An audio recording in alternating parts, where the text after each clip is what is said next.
Êxodo, capítulo de número 19, verso de número 1.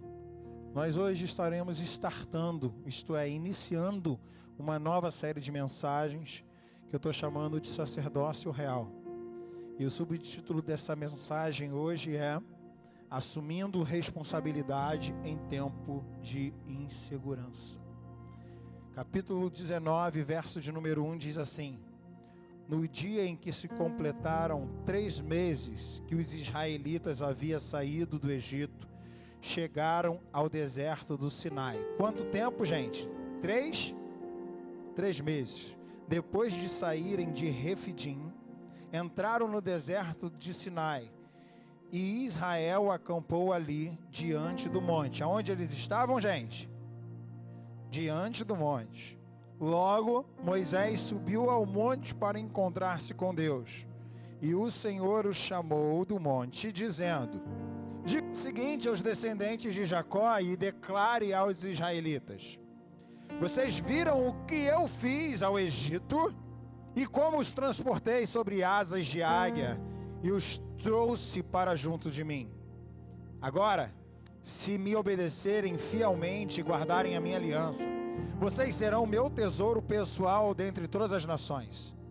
Embora toda a terra seja minha, vocês serão para mim um reino de sacerdotes e uma nação santa.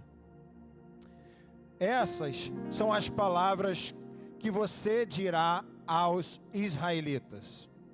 Moisés voltou, convocou as autoridades do povo e lhe expôs tudo o que o Senhor havia lhe mandado. O povo todo respondeu unânime, ou em uma só voz: Faremos tudo o que o Senhor ordenou. E Moisés levou ao Senhor a resposta do povo. Querido, eu nasci em um lar bastante conturbado. Meu pai e minha mãe, eles eram bastante festeiros. E eles gostavam de usufruir dos benefícios da juventude em um mundo secularizado. Empresários, a princípio no ramo de padaria, eles puderam usufruir de um tempo de muita bonança, criando seis filhos, dentro de uma única casa, durante um bom tempo. Meu pai, viúvo de 3 meninas, e quando conheceu a minha mãe também já era viúva com 2 meninos. Então, meu pai e minha mãe se conheceram e então eu nasci. Então vivemos um tempo durante todo mundo junto, em um tempo de muita bonança, coisa que infelizmente o mundo não perdoou, a mente secularizada não perdoou, e a cobrança veio, tanto na saúde quanto nas finanças, e isso foi tomando seus rumos. Mas, com a graça de Deus, o Senhor preservou algumas coisas ali do meu pai, e aos 17 anos meu pai falece cedo. Quando eu tinha 17 anos, meu pai falece, ele com 58, bem cedo, bem jovem, e deixa ali então alguns imóveis para que a gente pudesse dividir com minha mãe, com os meus irmãos.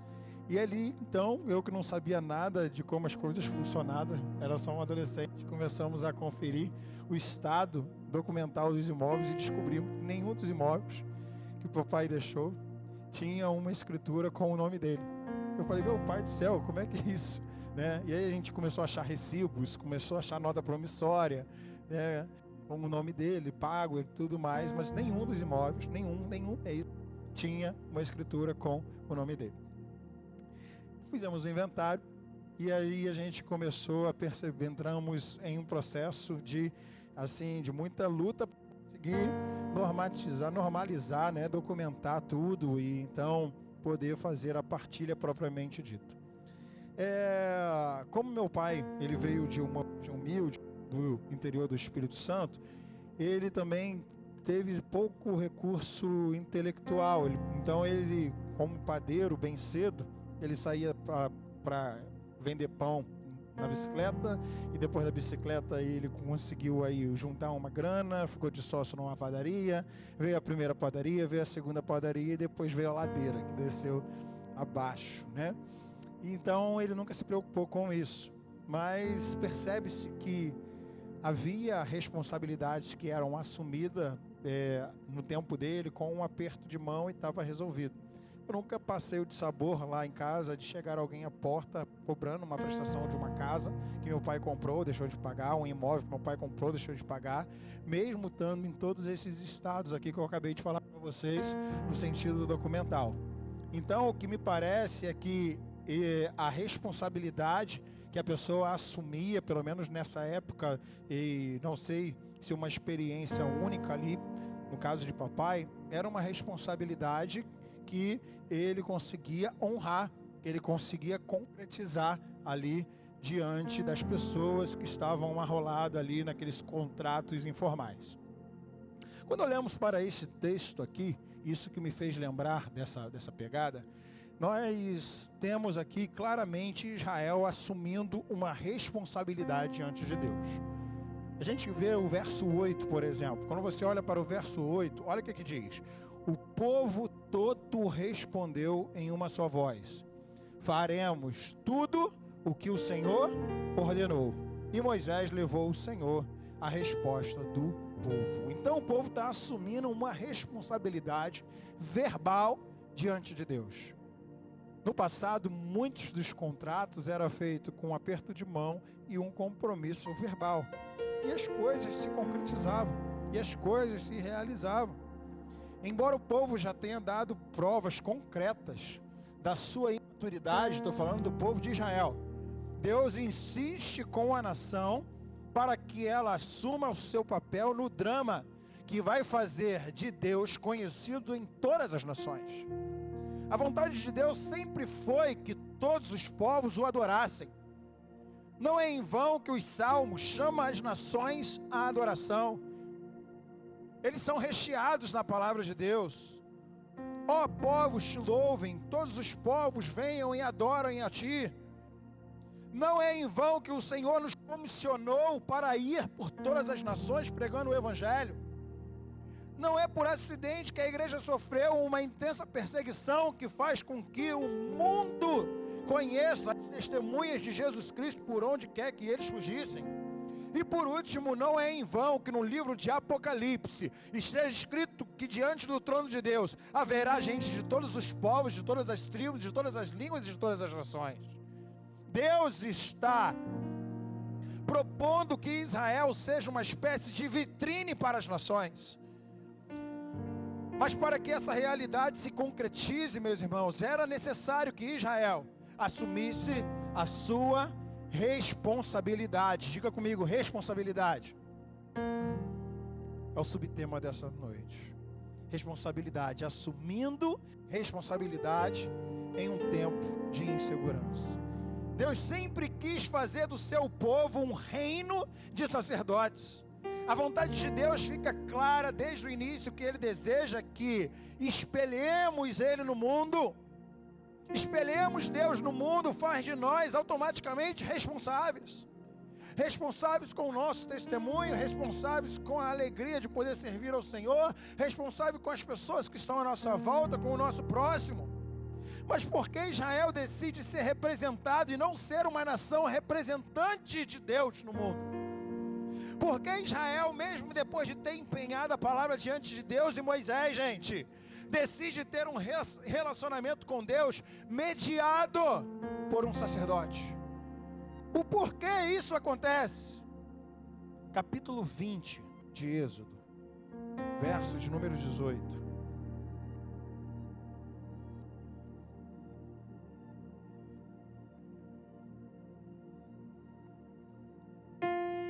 Vendo-se o povo diante dos trovões e dos relâmpagos, e do som da trombeta e do monte fumegando, todos temeram assustados, ficaram à distância, e disseram a Moisés: fala tu mesmo conosco, e ouviremos, mas que Deus não fale conosco, para que não morramos.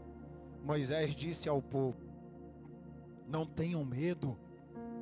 Deus veio prová-los, para que o temor de Deus esteja em vocês e os livre de pecar. Querido, às vezes nós olhamos para texto como esse e lemos ele de uma maneira arbitrária, moralista e sem amor. Nós precisamos perceber o amor de Deus para conosco. O Senhor, Ele está agindo de uma maneira pensada, para que o povo não caia na desgraça do pecado e aquilo venha fazer com que eles sejam estragados e deixam de santificar e de se deliciar da presença do Senhor.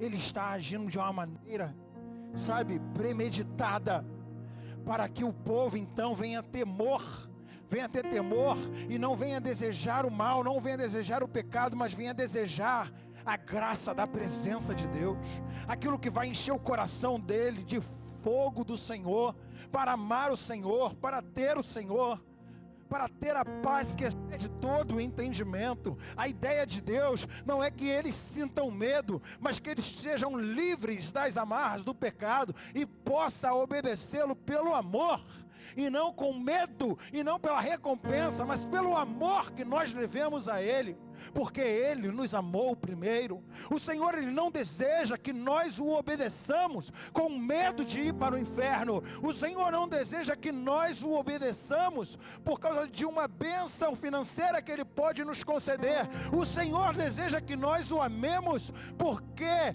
nós o desejamos mais do que tudo, e porque Ele é a única resposta possível para trazer cura nas dores, para trazer remédio naquilo que está afligindo a nossa alma. É porque Ele sabe que quando os nossos olhos estão nele, é a única razão possível para trazer paz interior.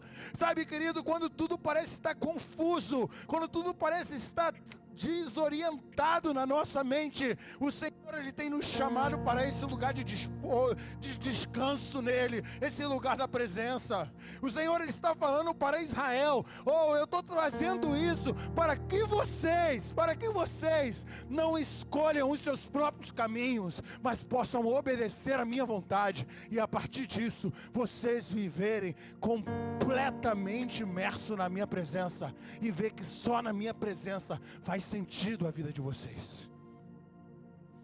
Só na presença de Deus, querido. Só na presença de Deus.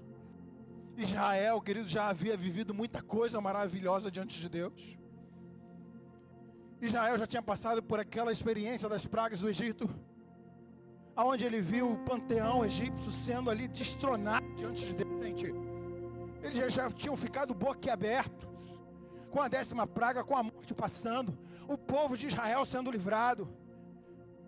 Ele já tinha visto a libertação, a refeição, o cordeiro pascual, e saindo com milhares e milhares de pessoas em direção à terra de Canaã. A travessia do Mar Vermelho, tudo isso já tinha acontecido. A coluna de nuvem, a coluna de fogo. Será que esse povo não tinha coisas para se apegar, para que pudesse alimentar a sua esperança? Eu tenho certeza, querido, que tinha. Eu tenho certeza que tinha. Mas infelizmente o que mais marcou a nação não foram os milagres, mas as disciplinas. Eles somente conseguiam perceber amor na provisão. No entanto, o pai que disciplina porque ama não era percebido. Porque temos mais facilidade de lembrar das tristezas do que das alegrias. Você já reparou isso? Por que temos mais facilidade de lembrar das tristezas do que das alegrias? Em algum momento na sua vida, você teceu um elogio caloroso para a sua esposa, ou você recebeu um elogio caloroso da sua esposa, e passou o tempo, aquilo talvez tenha sido esquecido, e você vai até recordar a ela, às vezes ela fala: não lembro. Aí, meu irmão, no dia que você falou alguma coisa que dividiu a alma dela, no meio, você pode ter certeza, ficou marcado. E ela vai lembrar disso. Porque somos assim. Por causa da nossa natureza. A nossa natureza caída, ela sempre vai fazer com que a gente olhe com um entendimento cegado para as coisas. Porque o Deus desse século, ele cegou o entendimento dos incrédulos, para que eles, tendo olhos, não vejam, tendo ouvidos, não ouçam.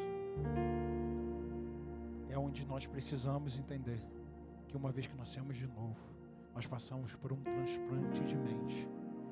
E essa nova mentalidade, ela nos permite a olhar com bons olhos. Porque se os teus olhos forem bons, todo o teu corpo terá. Mas se teus olhos forem maus, que grandes trevas serão. Agora, por que Israel não conseguia ver disciplina, amor, cuidado? Ou melhor dizendo, por que Israel não conseguia ver amor e cuidado na disciplina de Deus? Porque Israel só conseguia ver alegria no momento da bonança? Por causa do medo e da insegurança. O povo pede Moisés para ser o seu representante. A única maneira de assumirmos responsabilidade diante de Deus e substituirmos o medo e a insegurança pelo amor e o cuidado de Deus com a nossa vida é que precisamos possuir uma clareza maior do próprio amor de Deus. Como foi cantado aqui nesta noite. Você precisa acreditar que Ele te ama de verdade. Você precisa acreditar das coisas que Ele já fez por amor por você. Não estou falando daquilo que Ele vai fazer, mas daquilo que Ele já fez por amor a você. Se esse amor não ficar claro na sua vida, você vai continuar se isentando de assumir a sua responsabilidade como sacerdote do Senhor na seara dele. Sabe por que eu estou te falando isso, querido? Grava a mensagem que eu estou falando. Assumindo responsabilidades em tempo de insegurança. Porque não queremos assumir responsabilidade por causa do medo. Medo de quê? Medo de falhar com o nosso compromisso. Nós temos dificuldade. Nós temos lutado, nós temos dificuldade até às vezes, querido, para assumir um compromisso de lazer. Isso está generalizado. As pessoas, de maneira geral, estão assim. Se você deixar por si mesmo, muitas vezes fica no seu sofá. Mais do que isso, vai chegar um dia, alguém na sua casa vai sentar em você, pensando que você é o sofá. Tão parecido que você se tornou com ele. Se a gente não se esforçar até mesmo para um tempo de lazer, muitas das pessoas que nós conhecemos, querido, não saem de casa, não fazem nada. Nosso chamado é para ir para fora dos nossos apetites, para fora dos nossos desejos, para fora dos nossos achismos, sabe? É relacionar, é buscar o Senhor, é estar animado na presença de Deus. E a gente sabe que muitas vezes o que precisamos não é de remédio, mas é um pouquinho de sol, um pouquinho de relacionamento. Talvez algumas vitaminas estejam faltando, que a alimentação pode resolver. Mas nós precisamos ser chacoalhados pelo Senhor, querido, de vez em quando, e despertar, e saber que existe uma responsabilidade para ser assumida na obra do Senhor, como sacerdote do Altíssimo. O nome dele seja glorificado, para que o nome dele seja exaltado, para que o nome dele seja engrandecido. Estamos confiando demais em nossas próprias forças, e estamos perdendo a clareza do amor de Deus. Precisamos continuar confiando em Jesus, mesmo depois de um dia ter confiado em Jesus. Isso quer dizer, querido, que Ele é o alfa e o ômega, Ele é o princípio e Ele é o fim.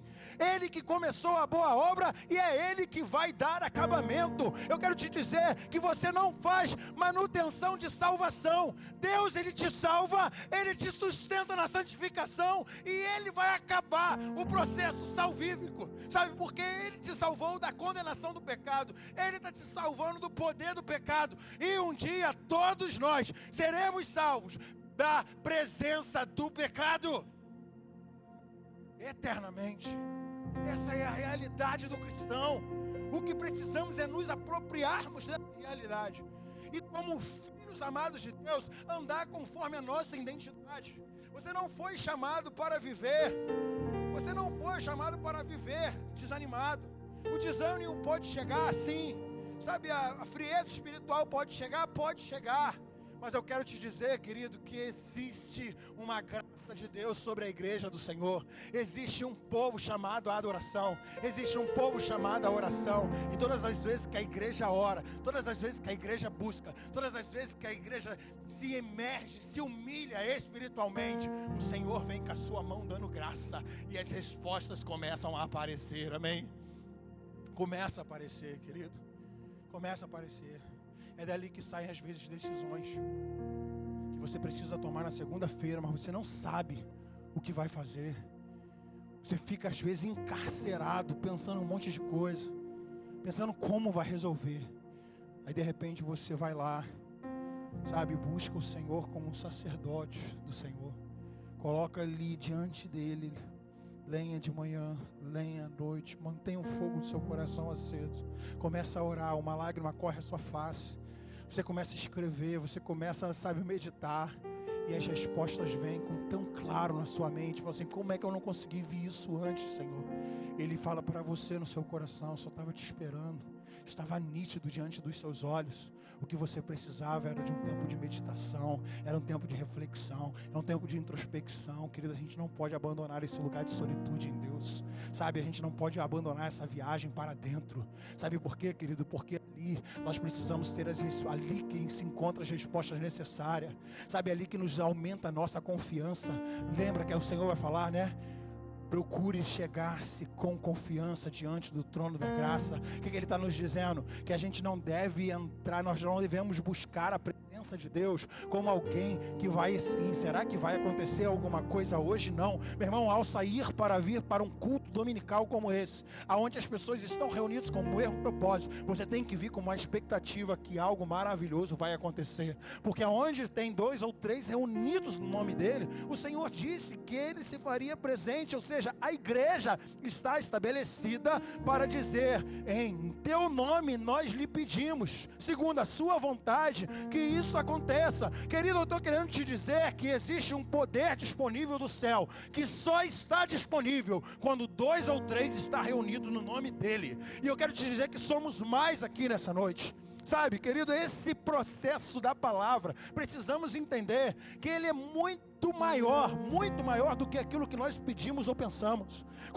Que contexto que o Senhor Jesus Ele nos ensinou sobre isso? Num contexto disciplinar. O contexto disciplinar de uma igreja é um dos contextos mais doloridos. E Ele está nos falando o seguinte, ó, quando 2 ou 3 reunidos em meu nome estiverem presentes, ali eu estarei. Nós aplicamos isso no contexto disciplinar, mas a gente não pode tirar a espiritualidade do contexto. Ele está te dizendo que um poder disponível existe quando 2 ou 3 estão reunidos no nome dEle. E a gente precisa acreditar nisso. Se a gente vem para um culto sem uma expectativa de que essa é a realidade espiritual que eu e você fomos chamados, nós não saímos.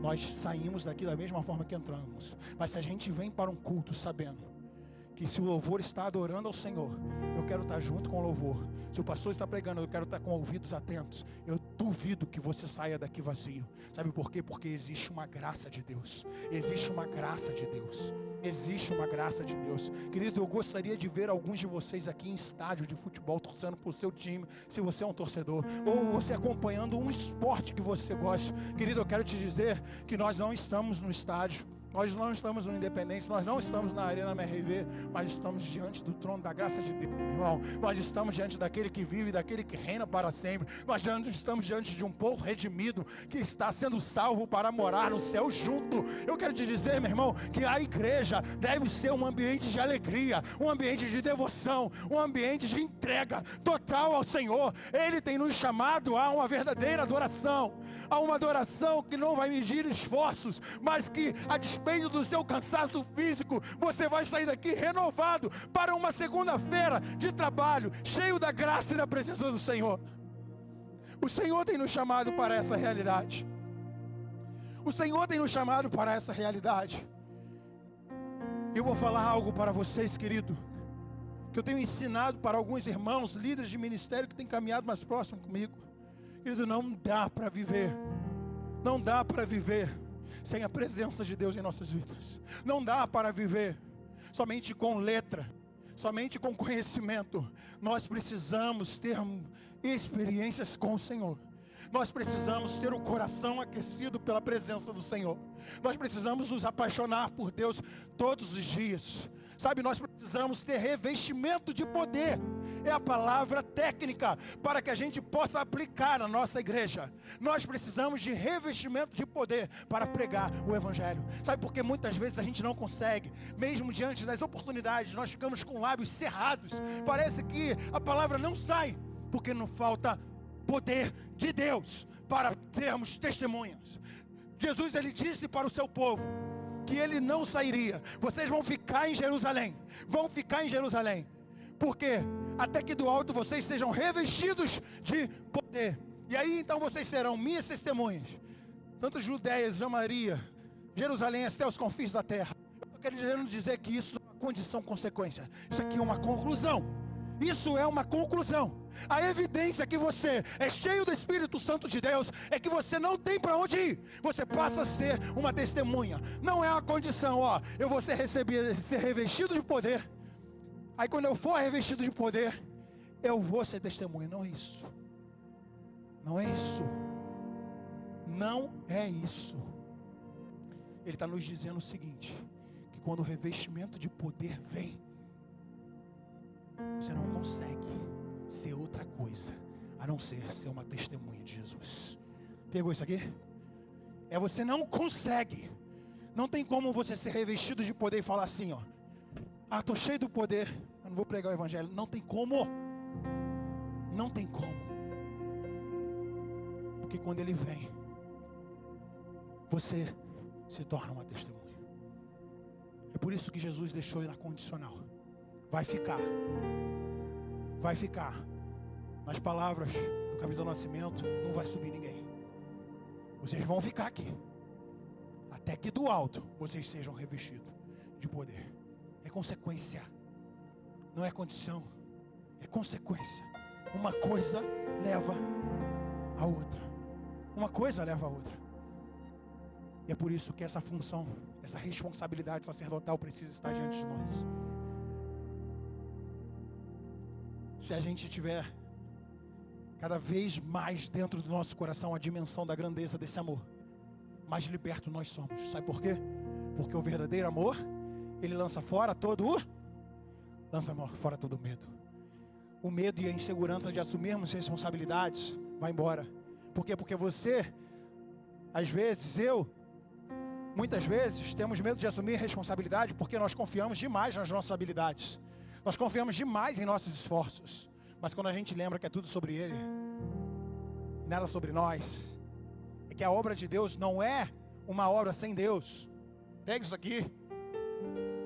Porque o Deus que aponta é o Deus que se compromete com a sua chegada. Então a obra de Deus não é sem Deus. A obra de Deus é com Deus. Então não é a obra de Deus sem Deus, é a obra de Deus com Deus. Ele está te chamando, mas Ele está te garantindo: eu vou com você todos os dias, até a consumação dos séculos. Eu não vou te deixar órfão. Agora você consegue entender a intercessão de Moisés? Em Êxodo 32, 33. Você consegue entender a intercessão de Moisés. Qual foi a intercessão de Moisés? Eu te explico. O Senhor já estava muito chateado com o povo. Já tinha feito muitos milagres, muitas maravilhas. Coisas extraordinárias estavam acontecendo. E eles ainda continuavam rebeldes. Ele ficou tão rebelde que ele conseguiu chatear Deus. Agora imagine, Deus chateado, gente. Vou falar sobre isso qualquer dia desse, o chateamento de Deus. Agora tu imagine, Deus chateado. Ele falou assim: Moisés, vamos fazer o seguinte: não vou no meio de vocês. Ele falou: Senhor, se eu for no meio de vocês é para matar vocês. Ele falou assim: Senhor, calma aí. Não é possível. Você está de brincadeira comigo? Você tirou o pessoal do Egito. O pessoal veio para cá, você deu 10 pragas. A gente já atravessou, aí começou Moisés. Eu fico imaginando Deus sentado na cadeira e Moisés tentando pregar para Deus, né? Aí você tirou a gente de lá, tirou daquela situação. Olha a obra que o Senhor está fazendo até agora. Ah, será, Senhor? Vê esse negócio aí direito. E aí Moisés começa então a interceder, a falar com Deus que ele estava errado da decisão dele. E ele finaliza do seguinte, fazendo uma chantagem com Deus. Quase uma chantagem com Deus. O que ele fala para Deus? Então vamos fazer o seguinte, Deus: se o Senhor não for, eu também não vou. Se o Senhor não for, eu também não vou. O que o povo vai pensar da gente? O que o povo vai pensar do Senhor? Mas estão falando da terra prometida. Irmão, mas quando o assunto, pega isso aqui, é a presença de Deus, terra prometida vira acessório. Porque não existe mais nada na vida que seja mais tremendo, mais gracioso, mais maravilhoso do que a presença do Senhor. É por isso que quando você está chateado por alguma coisa muito boa que você gostaria que acontecesse na sua vida, e aí você pode aplicar de acordo com a sua necessidade ou a aparente necessidade, que você imerge na presença de Deus, que você volta cheio da graça de Deus nesse ambiente. Você fica com vergonha. Quantos já passaram por essas experiências aqui? Você fica com vergonha de ter sentido aquela tristeza, de ter sentido aquela tristeza por algo tão pequeno, diante de uma presença tão grande, diante de uma graça tão grande. Assim, por que eu não consigo viver isso de uma maneira constante? Querido, eu tenho alguns motivos para poder te falar sobre isso. Mas o primeiro, basicamente, está relacionado às vezes à falta de nossa busca. Porque o Senhor prometeu segundo a sua palavra, dizendo: buscar-me-eis e me achareis, quando me buscar de todo o vosso coração. E talvez um segundo motivo, que Deus não usa com tanta frequência, mas Ele usa, é porque, querido, existe um provérbio que diz que a alma farta, ela pisa o favo de mel. Ou seja, ela não valoriza aquilo que ela precisa. Mas a alma sedenta, até o amargo é doce. Tem alguns momentos na nossa vida que Deus retém água para que você possa ter uma sede de verdade. E Deus às vezes faz umas coisas muito loucas com a gente, para que a gente possa de fato saber que é a presença dEle que está chegando em nossos corações, para nos tirar dessa zona de eu me acostumei com a presença de Deus. Sabe o que Ele faz? Ele retém a torrente, porque a presença de Deus não é lugar para a gente se acostumar. A presença de Deus é lugar para a gente se surpreender todos os dias, porque é grande demais a presença dEle para que a gente possa se acostumar. A gente pode se acostumar vivendo ao lado de alguém famoso. A gente pode se acostumar vivendo ao lado de colegas que nós amamos. Mas quando nós entendemos a presença de Deus, quando nós começamos a gozar da presença de Deus, se fosse o primeiro amor todos os dias que nós o encontramos. E Ele deseja nutrir esse relacionamento conosco. Ele deseja que a gente tenha esse relacionamento conosco, porque somente um coração que ama o Senhor, que é apaixonado pelo Senhor, está disposto a fazer algo grandioso para o Senhor. Algo grandioso para o Senhor. Então, sacerdote desse lugar, sacerdotisa desse lugar, assuma a sua responsabilidade diante de Deus. O Senhor não te chamou para ter um relacionamento mediado. Sabe por quê? Porque o véu do templo foi rasgado de alto a baixo. E somente existe um mediador entre Deus e os homens, Jesus Cristo, homem. É Ele que está mediando, é Ele que nós temos relacionamento. Então assuma uma postura de alguém que está reinando na presença de Deus. E saiba que isso não tem nada a ver com os seus esforços, mas tem a ver com o movimento dele. Nós não deveríamos nos surpreender, querido, tanto por aquilo que Deus ainda vai fazer, mas nós deveríamos nos apaixonar todos os dias por aquilo que Ele já fez. Por aquilo que Ele já fez, porque é grandioso demais. E olha só, lampejos, olha a beleza do Evangelho. Olha a beleza do Evangelho no Antigo Testamento. Êxodo, capítulo de número 19, verso de número 3 e 4. Êxodo 19, verso 3 e 4. Olha a beleza do Evangelho no Êxodo. Logo, Moisés subiu ao monte para encontrar-se com Deus. E o Senhor chamou do monte, dizendo: diga o seguinte aos descendentes de Jacó e declara aos israelitas: vocês viram o que eu fiz ao Egito e como os transportei sobre asas de águia e os trouxe para junto de mim. Olha para cá, querido. Você já percebeu que todas as vezes que Deus tem uma ordem importante para dar ao seu povo, Ele faz menção daquilo que Ele já fez por esse povo? Êxodo 20, ele vai falar a mesma coisa. A mesma introdução de Êxodo 19 está em Êxodo 20. O que acontece em Êxodo 20? Ele está dando para o povo as tábuas da lei. O que ele faz no primeiro versículo?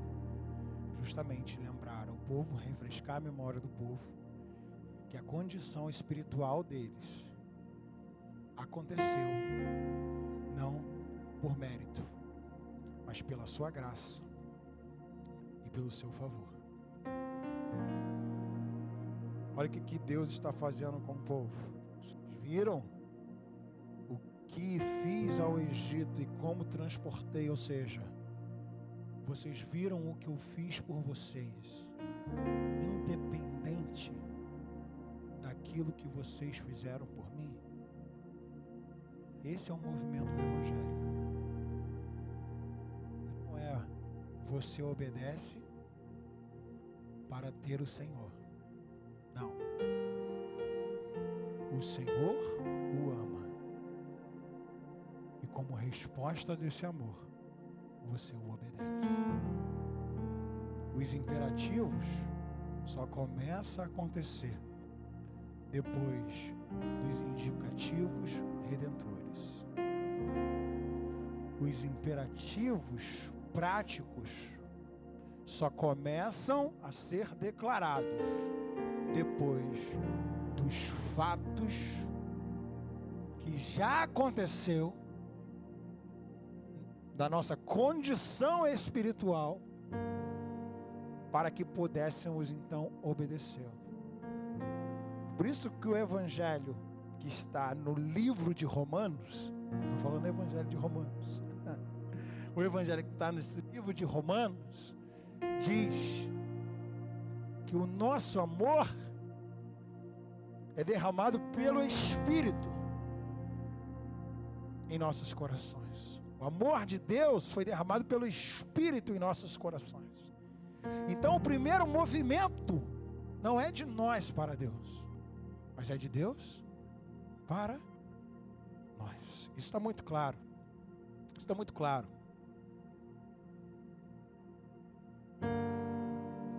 Queridos, vocês não fizeram nada para merecer. Eu também não fiz nada para merecer, mas Ele nos amou. A Bíblia diz que Ele nos amou primeiro. Ele nos amou primeiro. E assim como Israel, muitas vezes estamos sofrendo de memória curta. Precisamos lembrar de que foi Deus que nos criou para o louvor da sua glória. Precisamos lembrar que foi Deus que veio atrás do homem que se perdeu no Éden. Precisamos lembrar que foi Deus que expulsou do jardim aquele homem e aquela mulher, mas com a esperança da redenção, para que eles não comessem da árvore do conhecimento do bem e do mal e ficassem mortos eternamente. Precisamos lembrar que foi Ele que colocou 8 pessoas dentro de uma arca para recomeçar a história da humanidade. Precisamos lembrar que foi Ele que colocou Abraão para dormir, para naquele movimento, naquele pacto, naquela aliança, ele não viesse participar e não viesse dar conta das palavras que ele poderia afirmar em Deus e a maldição ficar sobre ele. Como quem diz: Abraão, você vai dormir e eu vou passar no meio do fogo sozinho. Sabe por quê, Abraão? Porque você não vai dar conta de assumir o seu compromisso na minha aliança. É o movimento da graça na época da lei, é o movimento da graça no Antigo Testamento. Não somos nós que fazemos, é Ele que fez em nós. Precisamos lembrar que foi Deus que levou Moisés para o Egito e que levou José para o Egito e abriu a porta daquela nação para receber o Evangelho. Precisamos lembrar que foi Deus, querido, que pegou Moisés e falou com Moisés naquela sarça ardente e trouxe ele para ser um proclamador, mesmo com a sua deficiência linguística. Precisamos lembrar que foi Deus, querido, que levantou uma nação, libertou uma nação para ser o seu reino de sacerdotes. Precisamos lembrar que não existe nada sobre nós e que é tudo sobre Ele, completamente sobre Ele. E eu e você fomos chamados para vivermos apontando para esse Deus em Cristo Jesus, e apontando e dizendo que somente conseguimos porque Ele nos amou primeiro. Quanto maior dimensão nós tivermos do amor de Deus, mais seguro nós estamos para assumirmos as nossas responsabilidades diante de Deus e diante dos homens. Como isso se aplica na vida da Igreja Candeia? Você precisa ser alguém cheio do Espírito Santo para assumir o seu papel na obra de Deus. E o Senhor tem nos chamado como testemunhas nessa cidade para proclamarmos o Evangelho da graça do Senhor. E é por isso que agora no segundo semestre, querido, nós estamos engajados em formar grupos na nossa igreja, liderança forte na nossa igreja, para que a gente possa dar continuidade na missão, não de um projeto, não de uma igreja local, mas de uma missão que começou há mais de 2000 anos atrás, e eu e você fazemos parte desse movimento global, e a Igreja Candeia faz parte desse movimento global, desse movimento que vai pregar o Evangelho, cheio do Espírito Santo, e vamos ver pessoas se convertendo, se rendendo ao Senhor. Essa igreja não avançando somente na estrutura. Dinheiro um dia foi problema para a Candeia, mas hoje não é problema. O que Deus está nos dizendo? Que se dinheiro não é problema na Candeia, dinheiro é solução na Candeia. O que nós estamos esperando para avançar com a obra do reino? Isso nos prova, querido, que Deus ele pode fazer com pouco, Deus pode ele fazer com muito, mas ele resolveu fazer com disponíveis, com homens e mulheres cheios do Espírito Santo, que estão disponíveis na presença do Senhor. Ele está nos dizendo que dinheiro, ele pode ajudar, dinheiro pode ajudar uma estrutura, mas somente gente do poder do Espírito Santo pode pregar o Evangelho e fazer com que outro se converta na presença do Senhor. E nós estamos comissionados a vivermos a partir dessa realidade. Faça parte desse mover, faça parte dessa graça que está repousando sobre a vida da nossa igreja, e faça a diferença na onde Deus te levar. Faça a diferença, porque Deus fará grandes coisas no nosso meio. Deus tem nos chamado para isso. Deus tem nos chamado a assumirmos a nossa responsabilidade. Você quer sentir mais da presença de Deus na sua vida? Você quer sentir mais da graça de Deus na sua vida? Comece a se preparar para o culto dominical. Começa a se preparar para o culto dominical. Irmão, momento de individualidade espiritual, cada um tem o seu. Eu não sei como você pratica, mas eu estou disposto a te ensinar as minúcias de uma espiritualidade sadia. Que nós recomendamos para cada membro da nossa igreja viver na sua individualidade e no ambiente comunitário.